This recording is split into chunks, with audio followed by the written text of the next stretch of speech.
Hello and welcome. Thanks for joining us for this interview. My name is Vera Leone, and I'm a student and organizer with the School of the America's Watch movement. Today I'm speaking with Ruby Sales, a veteran leader from the Black Freedom Movement and longtime activist and educator, currently working as the founder and director of the SpiritHouse project in Columbus, Georgia. Yeah. Well, one of the things that we definitely are dealing with, that we're working on at SpiritHouse, is police execution and violence towards African American men and sometimes African American women. Mm-hmm. And we are looking at it within a long historical trajectory that is linked to the lynchings and burning of black male bodies, where police participated, sheriffs participated in the late 19th and early 20th century during the lynching period in America. And mm-hmm. so that when we look at police brutality, police execution of black men as a means of social control, we realize that this is not a new phenomenon. It is deep, deep in the heart of state history and represents a long trend towards state violence against African American men, Native American men, and Latino men, especially Puerto Rican men. Mm-hmm. Can you speak to that means of social control, like what you see as why it's being used? Well, it's being used because of the great fear that white males have of other males as being in a position to equally challenge them over the question of power. And so that when you execute black men, you send a very powerful message to other black men, to other black men that mm-hmm. That they will be executed and killed, that they're in danger by the police, and the only people that they can kill are each other. Mm-hmm. This is really an attempt to really curtail the activism, the dignity, and the engagement of black men in questions about their lives. Mm-hmm. And we see that, an atmosphere is created by these white supremacists in the public sphere that justifies the murder of black men. For example, the most recent cartoon in the Post that depicts President Barack Obama as a gorilla, as an ape. This comes out of that same long history of saying that black men are animals who pose a clear and present danger to the law and order and the decency and the morality of society, and that they're animals who, when allowed to roam free, will devastate, rape, and harm white women. And mm-hmm. so that therefore it is okay to take them down and take them out like animals. And it doesn't matter if they have a high education from Harvard. It doesn't matter if they are half white and half black, because that black part of them represents the savage, animalistic part that makes them by nature gorillas and urban animals. And this kind of attitude, this rhetoric has existed throughout American history about black men, and it creates the environment where the police and vigilantes could murder and torture and deface black men's bodies without any kind of accountability or reprisals. And that many white people thought in their minds that black men deserved it because they're animals. Mm-hmm. So you have to really put this in a context. This is very deep in American history, the execution of black males by the state. Mm-hmm. I am curious and interested in speaking and learning more about the resistance that movements of color have always put forth against this, but I also don't want to turn from this discussion of the violence itself and of the the real ugliness of this. Do you understand the history of lynching and the desecration of black bodies in this country? It's something I don't understand, but I remember. Have you read about it? I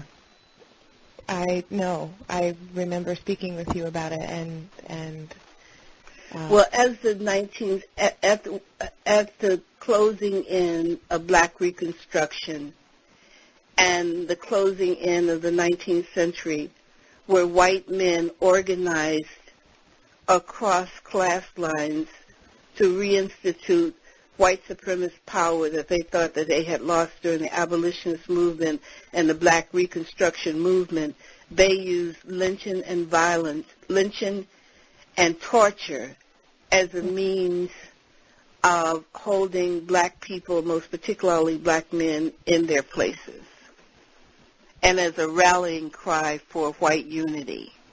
Mm-hmm. And so you have thousands of black men being lynched in the early part of the 20th century, all the way up to Emmett Till, who was lynched in the 20th century in the 1950s. Mm-hmm. I remember from our previous conversation that I was learning from you that this was an activity, that it was not just a select few of white people who were participating in this, not just the sheriff, not just the police. It was a whole body of white people. For example, in 1930, a lynch mob of men, women, and children in Marion, Indiana, mutilated and lynched Tom Shipp and Abe Smith, lynched them. And they also burned their body. And after their bodies were burned, white men, women, and children tore off the victims' clothes and ripped apart their genitals to keep as souvenirs and reminders of their power over black lives and bodies. And as the crowd lynched Will Brown, they sent up a cheer. And the white representatives of the criminal justice system that were sworn to uphold the law colluded with these crimes. And although when you look at those historical pictures, you see the faces of the criminal justice system never charged or punished them for these heinous crimes, very much like police officers today getting away with this kind of execution. And then in 1918, a white mob lynched Mary Turner in Brooks County, Georgia, a mob of about several hundred people, and she was 8 months pregnant. And the mob tied her to a tree, took a knife and split her wide open, and her unborn child fell from her womb to the ground, where the mob proceeded to crush the baby's head with the heels of other members of the mob. And then they riddled her body with bullets and set her afire with gasoline, and no one was punished for mutilating or murdering Mary Turner. And in the crowd, of course, there were policemen, and the policemen in these small counties knew exactly who had done it, and they never brought charges against them. Most recently, in 2007, in Logan County, West Virginia, Megan Williams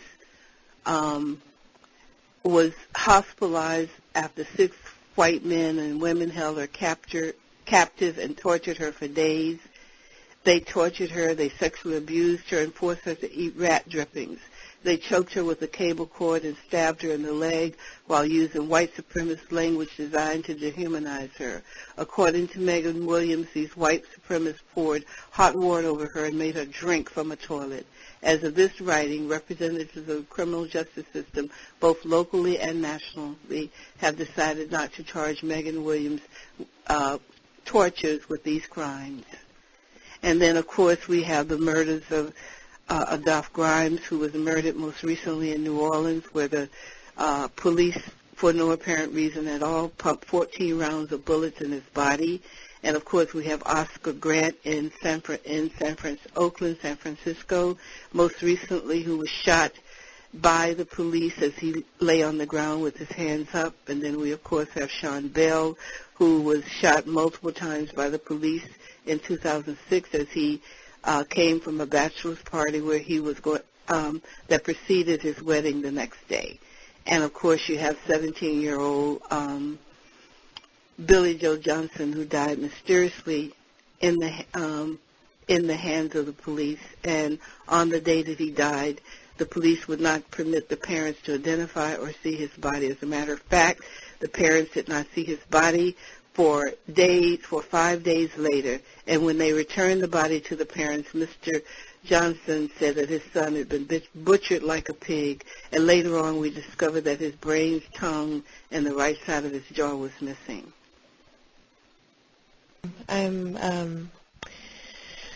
It's an overwhelming history and present of well, it's like the death squads in Latin America. That's exactly what they did. They cut out people's tongues in El Salvador.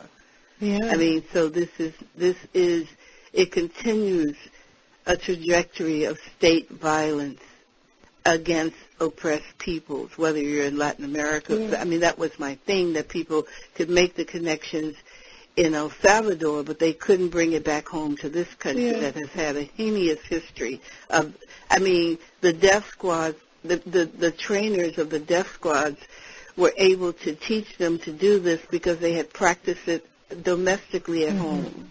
That's why they came to this country, to be trained in how to commit these heinous crimes. Because this is what had happened in this country with African Americans, Native Americans, and Latinos. And because in this country, the state had this whole body of white people who were supporting them and and silent, and either silent or perpetrating it themselves. Right. And when the Dyer bill came up in Congress against lynching that had been fought to bring to the national forefront by Ida Wells Barnett, most white congressmen voted against the Dyer bill, voted against the bill to stop lynching in this country, and that was in the 20th century. That was not in the 18th century. And I can tell you the story of Will Brown, whose body was broken and charred after a white mob lynched him and hung his dead body from a telephone pole in 1919 in Omaha, Nebraska. They shot several hundred bullets into his lifeless hanging body. They then cut the rope and tied his body to a car and dragged it through the street. Next, they poured oil on his body and burned him. And once again, although the faces of members of the white mob are clear in the photograph, the white representatives of the criminal justice system that was sworn to uphold the law ignored the crime, and no one was ever charged. And what I'm trying to say is that this has always been a community event within white society. And white people have been told that this kind of bloodletting and killing of and lynching and torture of African Americans are essential to protect law and order and to protect the prerogatives of the white community, that left untouched, black people would destroy civilization, everything that's good in it. And so white people have been taught to fear African Americans. And they have most of the time bought into this. So when we talk about torture abroad, you must understand that torture abroad that America is involved with begins at home. Even waterboarding is not nothing new. The tactics was a little different, but it was waterboarding when you unleashed water hoses on demonstrators, water hoses that were going about 100 miles a minute.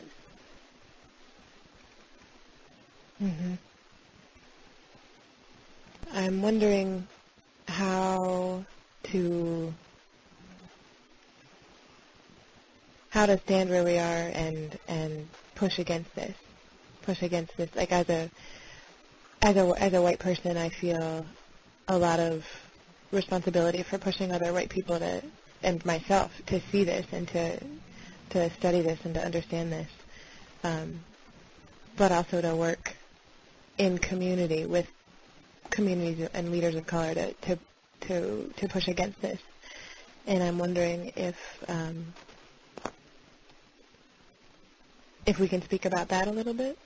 Well, one of the reasons why the movement here against death squads in El Salvador and the violence and terrorism in Nicaragua never gained hold upon the African American community here because it rung with deep hypocrisy. Mm-hmm. And we were living in the heart of police and state violence. And there seemed to have been on the parts of white people no recognition of this and no willingness to admit the truth about the country that they live in and how their silence accelerates and sustains this police state that black people have lived in for years. Mm-hmm. So it seemed weird that to go running somewhere else and without making a connection between that somewhere else in this community. And so black people, when confronted with the situation, really saw white people as real hypocrites. Mm-hmm. And that's why it's not that they didn't care about what was happening. We didn't care about what was happening in Latin America, but we simply could not work with people who would deny what was happening in this country and who insisted on remaining ignorant about it when there have been hundreds of books written on this subject. Mm-hmm. So part of what I think needs to happen is that I need to bring young activists together in a kind of school on movement history and militarism, and so that they can do their work within the context of a historical frame of reference, because right now it's ahistoric.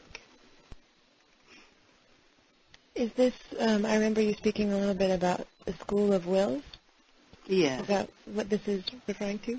Can you tell me more about that? Well, what I've been trying to do as I've gotten my grounding here, I've been trying to conceptualize a 6-week program for young activists who are doing certain kinds of work in race, class, gender, and violence. And because I realize that they have grown up totally within the context of the cultural wars, where the right wing declared war on progressives, declared war on communities of color, and destabilized progressive institutions and institutions in community of colors that allowed them to resist the encroachment of white supremacy and violence. Mm-hmm. And most young activists, having grown up in that environment, really are bereft of the history. Mm-hmm. I mean, look, not any kind of indictment, but look how hard you've worked against militarism, militaristic violence in other countries, and how you've not linked that up with the violence here, and don't really even know about the lynchings. Don't know that there was a campaign against lynching in this country, because every 5 minutes in certain periods of this history, a black man was lynched. Or a black woman was raped. Mm-hmm. So I think it's important that we make the connections. We often say that we live in a global world. Well, the USA is a part of that global story. Yeah. And if not the root, at least one of them. Well, most importantly, the root. And I also would just ask you to remember Saddam Hussein and the way in which he was hung. That was a lynching. He was lynched. In the collective memories of black people, we were horrified because it resembles a lynching. Mm-hmm. We were horrified. Every black person that you talked to over a certain age talked about the fact that he was lynched. And many activists were totally out of the loop on this. They didn't understand what that raised up in the consciousness of oppressed communities in this country. And we've, I think, as white activists, intentionally kept ourselves ignorant. Right.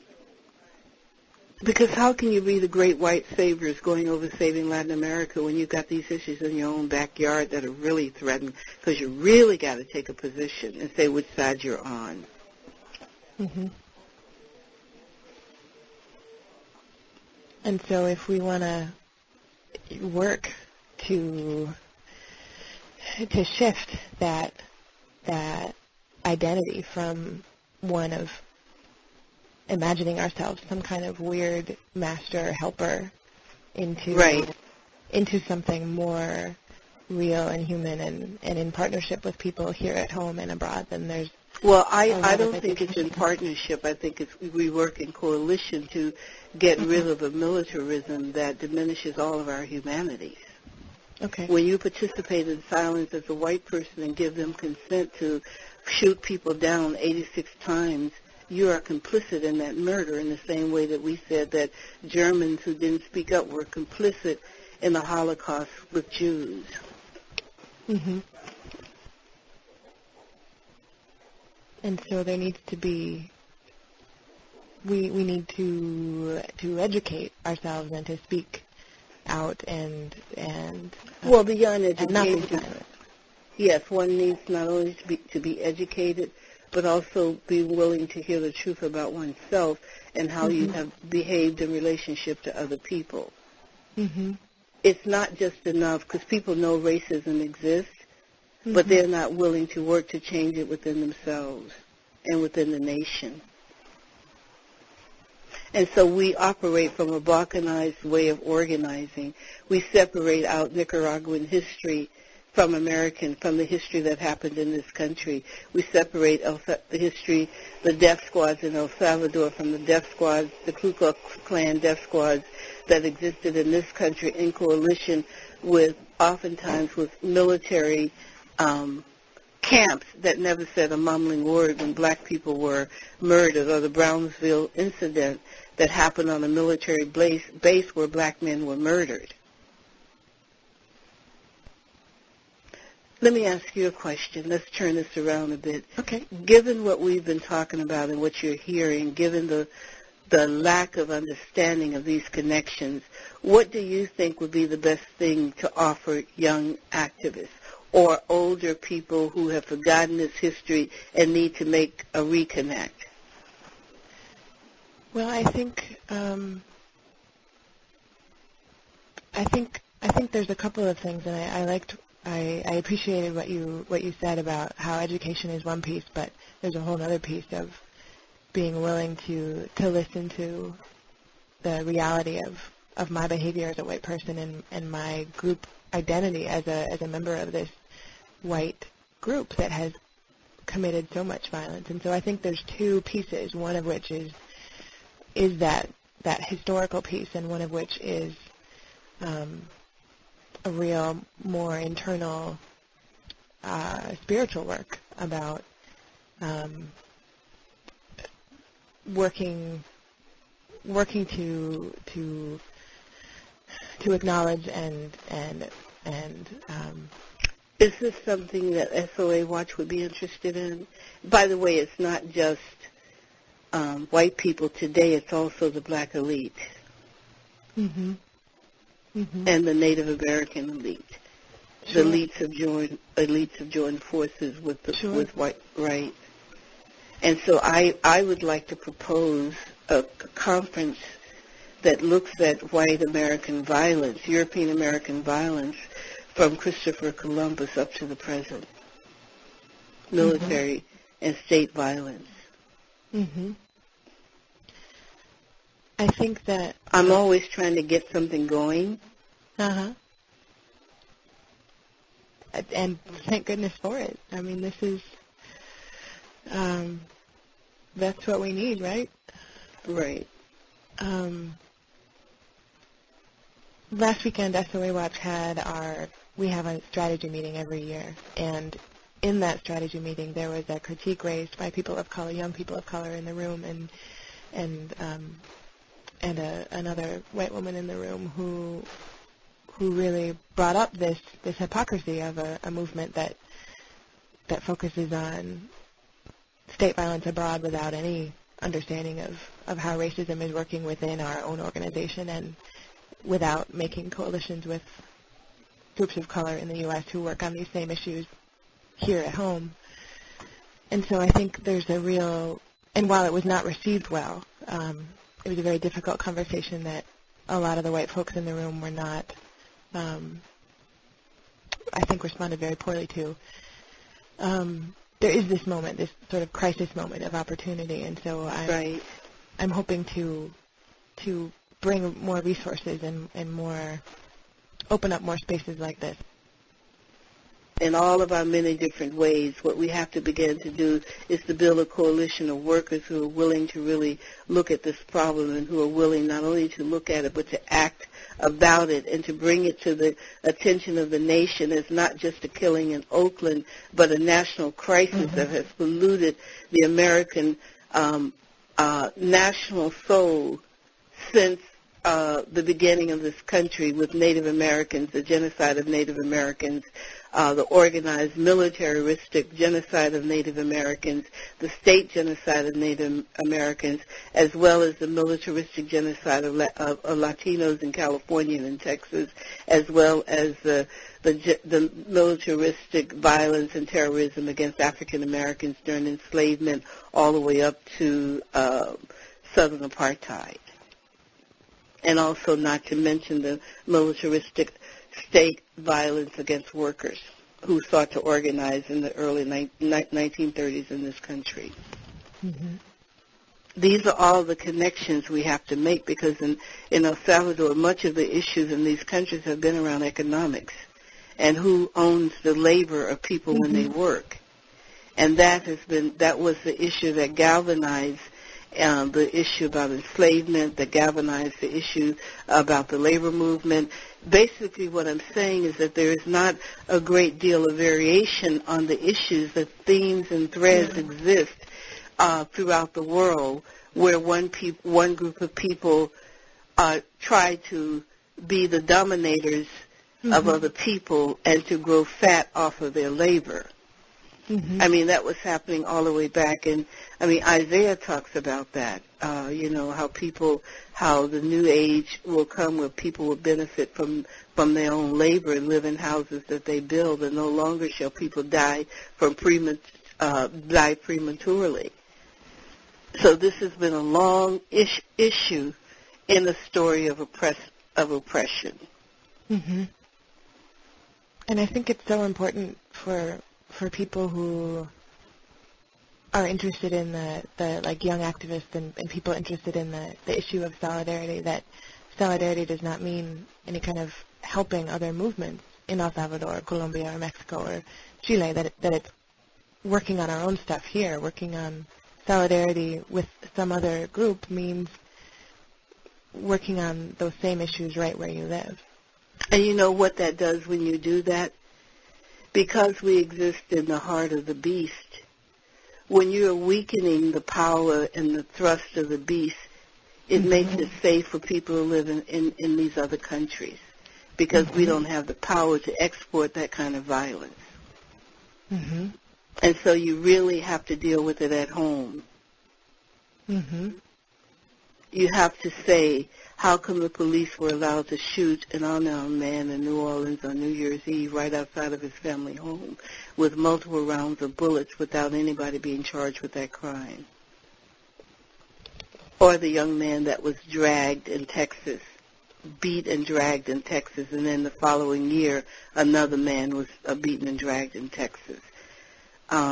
So we have to begin to make these connections and explode the myth that America is nonviolent and have this country come to grips with this history of genocide and military violence and brutality and execution of people, of progressives and people of color. That's not something that's just in Chile. That's our history. Yeah. I mean, Annie Picot, who was a part of the American Indian movement, when she was killed, they cut off her fingers. When was that? During the 60s, when the Wounded Knee movement, the same movement that gave rise to Leonard Peltier.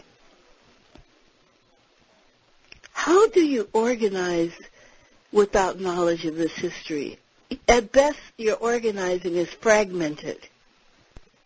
It lacks the kind of depth that you need to create solutions that are not only for the short term, but also systemic for the long term. I believe that, and I hope to work. I am working to No, when I say you, it's not just you. I'm just raising the question. It's me in the singular, and it's other young and maybe not so young, uneducated. Right, not so young either, because part of what this country has been masterminds at doing is creating this memory. Yeah, of course. I mean, there's no other way. Right. So I would like for us to, for us to have one of the first conferences in this country, and especially among young activists that deal with these issues, that bring young activists together across colors to really deal with the connection between police brutality and executions in this country, and that deals with militarism and state violence as a long theme in American history. So let me just conclude. I want to say something important about this conversation. Okay. So what we're saying in this conversation is that, yes, it is true that we live in a global world. And as such, we need to make the connection between U.S. violence abroad in Iraq and U.S. violence in this country. And we also need to look at the tactics that dehumanizes and animalizes people to create a climate that allows militarism, military violence, and state violence against people. For example, when you reduce the Iraqis to collateral damage and you call them names that dehumanize them, in the American mind and in the public's mind, it's okay to kill them because they're not real people, they're animals. They're collateral damage, they're insurgents. Mm-hmm. And when you call death squads freedom fighters,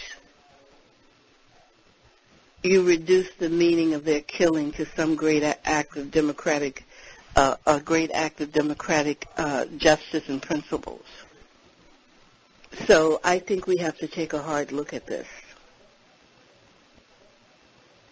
Thank you for spending time with me today to share this conversation. Well, I hope you can use something of what we've said. Thanks, Vera. It's good to be back in touch with you. I agree. Thank you so much.